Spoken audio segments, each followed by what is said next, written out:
G'day everyone, my name's Dean, or as most of you know me, Twisty. It's time to wrap up the round in AFL. It's round 12 this week. Very big round, huge big games. Geelong and North Melbourne ended up being one of the good games, but the best game of the round was definitely the Dogs and Port Adelaide. We'll get stuck in everything. Leave a big thumbs up if you enjoyed today's video.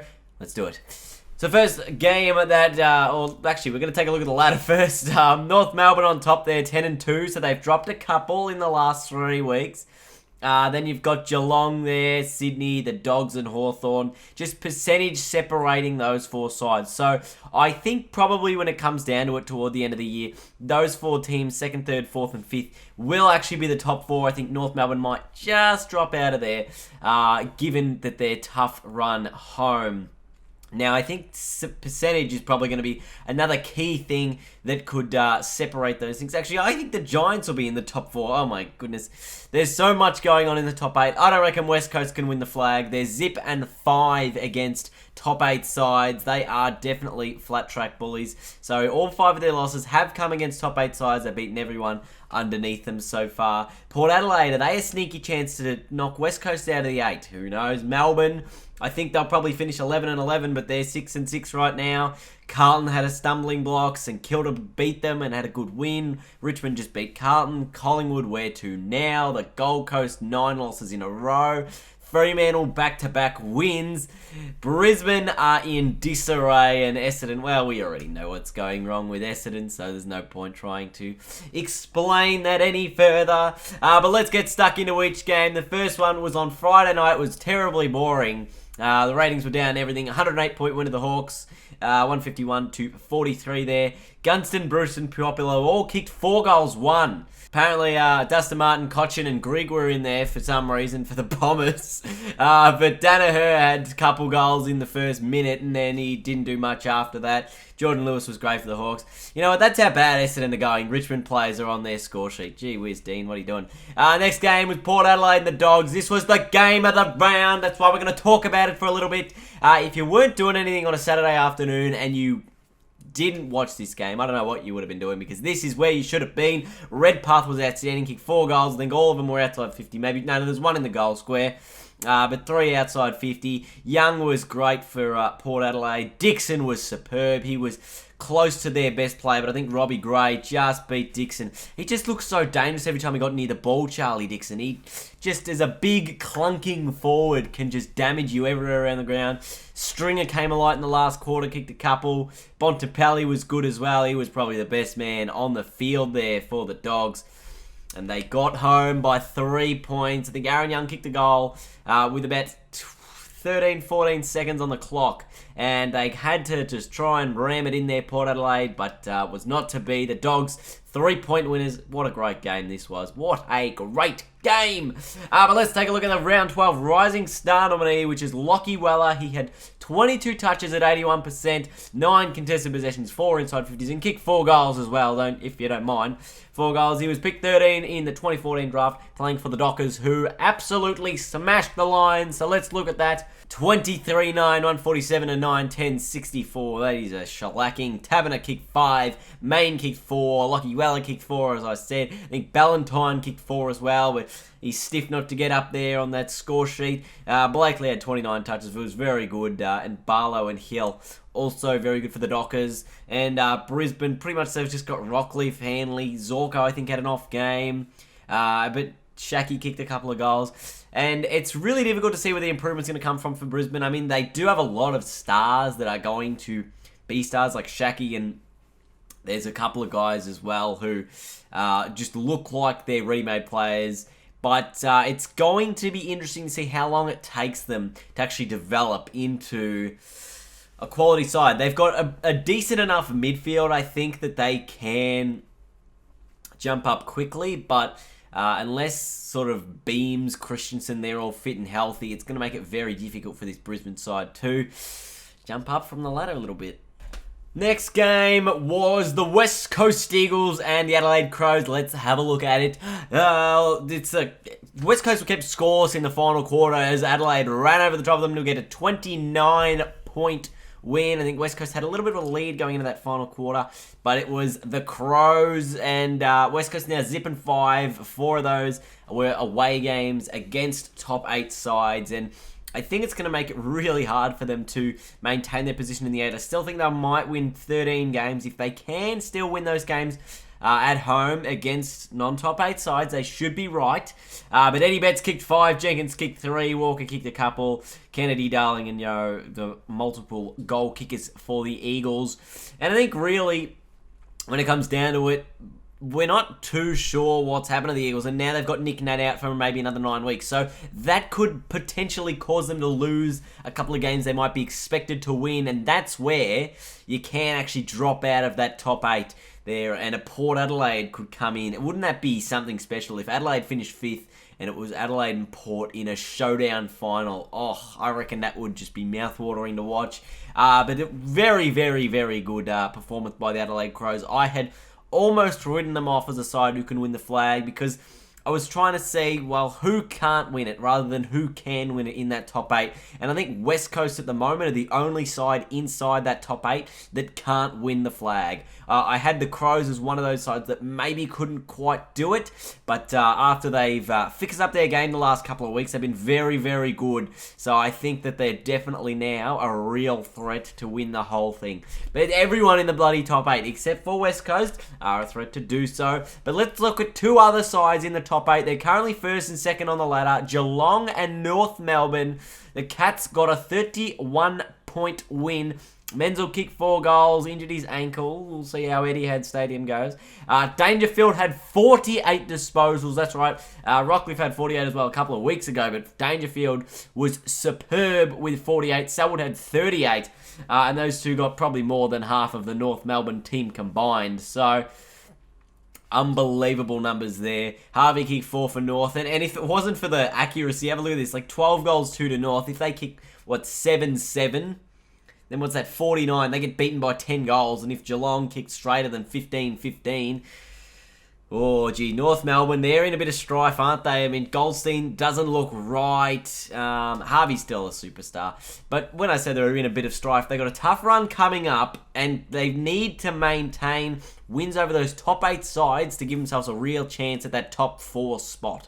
And I think that that's going to be critical for North Melbourne going into the finals, is they need to be in the top 4, and they need to win that first final to actually get themselves into a good chance of winning the flag. I think they're going to need that extra week off, but we'll get to that later on in the track. Let's look at the Coleman medal race. Buddy out on top, 43, Kennedy 41, Lynch 39, Jenkins 37, Eddie Betts on 33, Gunston on 32, Hogan 30, Walker, Bruce 29 each, and Charlie Dixon rounds out the top 10 with 28 goals. So it's tightening up at the top there, only a 4-goal differential between Franklin and Lynch. So Buddy needs to pick it up a little bit this week, because there's definitely a big run home coming. Now, on to Sunday's game, we've got the Saints and the Blues. I had the Blues to win this. Thought they were in some good form, and I thought the Saints were in some pretty rubbish form, but not to be. St Kilda were very, very good. Jack Stephen, 25 touches, was probably the best man on the ground, had about 800 metres gained in 25 disposals, and Paddy Dangerfield had 48 disposals, so almost double that, and he only had an extra like 200-300. I think he had 1,000 metres gained in that game, but Stephen was just superb for the Saints. Membry kicked 5. Ross was pretty good as well, so was Joey Montagna as usual, and he kicked 3 goals to go along with Jack Stephen. He was just... he was the full package, not to be confused with the package Jake Stringer. And for the Blues, Walker, Casbolt kicked 3 each, Wright kicked a couple, and Daisy Thomas was also very good. But Carlton, I think that's not really a reality check. I think that they just need to, get their consistency right. They started the season pretty poorly against a couple of sides who they, might have beaten if they were in the form that they were kind of in after they beat Freo. But I think St Kilda, we still need to judge both these sides. They're both sort of lifting up sides. But if people say Carlton is a young side, they're wrong. Carlton's an old side, and St Kilda's the young side here. So maybe it was a bit of young versus old here, an up-and-coming team versus a team that's brought in a lot of older blokes to try and, fix their rebuild a lot quicker. So I think Carlton were maybe a little bit too quick to jump the gun on Carlton. but I still think they'll win a couple more games come the end of the year. Now, let's move on. I was at the MCG on Sunday. I was watching this game, the Tigers and the Suns. I thought Richmond were gone for all money in the last quarter. They came back from 15 points behind with 10 minutes to go to end up winning by 16 points. I think this is maybe 17 points. Did I get the score right? Let's complain at how I got the score wrong. No, I got the score right. So it was a 17-point win to Richmond. Edwards kicked 3. Delidio kicked 3. Griffiths was very good as well. Kicked a couple, took a nice mark there. Lynch kicked 4 for the Suns. 2 meter Peter and Davis with a couple each. Dustin Martin was by far and away the best man on the ground. He just looks like a monster. He was the match winner in the end. Kicked a couple of goals late in that last quarter. Kicked one and set another one up. But he was very, very good, Dustin Martin. 3 votes to him. Gaz was also very good in that first half. Very influential. Got like 6 clearances in that first half, all out of the centre. So he was just a beast around the stoppages, but we already know that. I think the Gold Coast, they've now lost 9 on the row. Who do they play next week? They've got a bye next week. So both these teams have a bye next week. And they can sort of relax. We'll see how they come back in a couple of weeks. And maybe the Gold Coast might be rejuvenated, get a few more players back from injury, and they could be a very damaging side to maybe I don't know, someone's chances of making the top 8. But let's go on to Sydney Derby 10. The Giants beat the Swans. Big win. 42 points. It was a 7-goal win. Some bloke kicked it in the tyres, won 100 grand. It was crazy berserk everywhere. All 22,000 people were screaming. The umpires were up and about when that guy won 100 grand for kicking the ball in the tyres. Oh my goodness, it was just superb. Toby Green kicked 4. Stevie J was very, very good for the Giants. He's probably been the recruit of the year from my perspective. I think he beats out a Reece Stanley. Reece Stanley, was it? Yeah. Maybe him, or there was another ruckman for Geelong. Zach Smith, that's the one. I think Stevie J was a better pickup than Zach Smith. He was a round 5 draft pick next year for Stevie J, and he's definitely delivered on everything that he needs to be doing this season. Who knows, he might even go on another year. Well, imagine that, Geelong fans. Now, Buddy kicked a couple, was very quiet. Phil Davis was outstanding again. Their backline, the Giants, is one of the most underrated backlines in the game. They got Phil Davis, they got Williams, they got Heath Shaw, they got another bloke down there. I'm sorry who it is, I forgot your name. But they just get the ball out of that half backline and they run. And they all run. Shield, War, Kelly, Toby Green, they all run through the middle of the ground. They're very, very good. They can win the flag and if they're getting in the home final and spotless, good luck beating them. I wonder what will happen if they get a home final against the Swans, though. That might make it interesting. I think everyone's sort of having that debate because Spotless Stadium only holds 22,000. If they put it at ANZ Stadium, that's the only other place they can put it, which is not their home ground, and it's not Sydney's home ground. It's sort of a neutral venue, so it's not really the home final you'd want, but I think they should play it at Spotless anyway.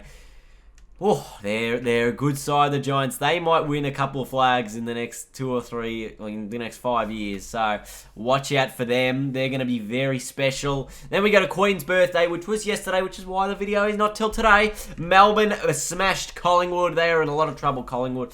Mason Cox kicked a couple of goals, but I thought he lacked a bit of defensive effort. I think maybe he needs to work on the defensive part of his game a little bit more. You can generally see that with his lack of second efforts, and maybe that's match fitness. Maybe it's not used to getting as much as the ball. He only got 5 touches, so that's where maybe Travis Cloak, you want him to be that guy who can be a stay-at-home forward, but put pressure on the defenders. You need someone who can put pressure on. You're missing Jamie Elliott, Fasolo's injured as well, and Darcy Moore. So those are 3 guys you'd expect to be in Collingwood's best 22.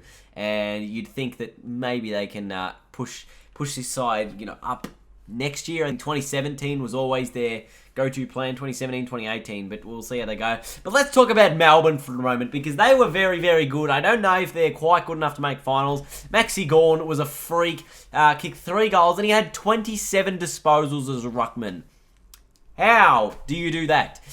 Dean Kent kicked 3 as well. Hogan kicked 3. He was good. He pushed up the ground. He pushed back. He did everything. So, very good from Jesse Hogan. Bernard Vince, the best man on the ground, had 42 touches, had a ton of metres gained, and was just very good all around from the D's. But that's it for this week's wrap-up, round 12. I think it was longer than I anticipated. Next week's will be shorter because we got the bye round, so there'll only be 6 games coming up. Friday the preview, Monday the wrap-up. I'll see you guys then. Or is it start on a Thursday this week? No, it's a Friday. Okay, well. Friday the preview, Monday the wrap-up. I'll see you guys then. Bye-bye.